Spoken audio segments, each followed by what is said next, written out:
台湾哦，每当有超过81例鸡卵，其中有70%拢是饲伫笼仔内底的鸡生。虽然有4间卖场哦，捌讲因会减少卖这款鸡卵，也毋过调查嘛发现讲，有超过80%拢同款是这种鸡卵。动保团体是要求企业应该得爱重视动物的福利，嘛希望政府得爱落实属完美的政策。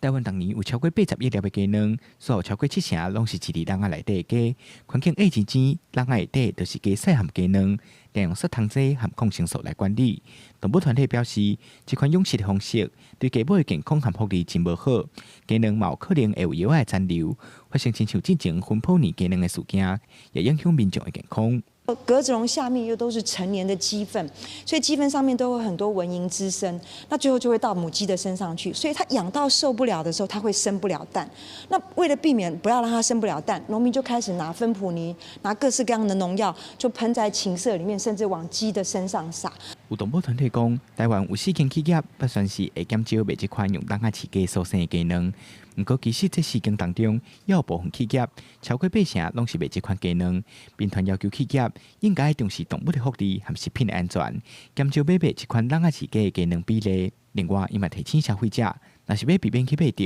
一旦看鸡卵顶悬的标示，买好是死的鸡卵，就是用笼仔饲的。它有喷印、有溯源，就可以追到是哪一个牧场。但是很可惜，我们现在只有要求洗选蛋、盒装蛋才需要喷印。最重要的还是在政策上面鼓励农民转型，不要再用格子笼，不要再用笼养。动保团体呼吁政府除了爱予鸡农资金的补助和技术的支援，帮助因转型，嘛应该全面推行属管配政策，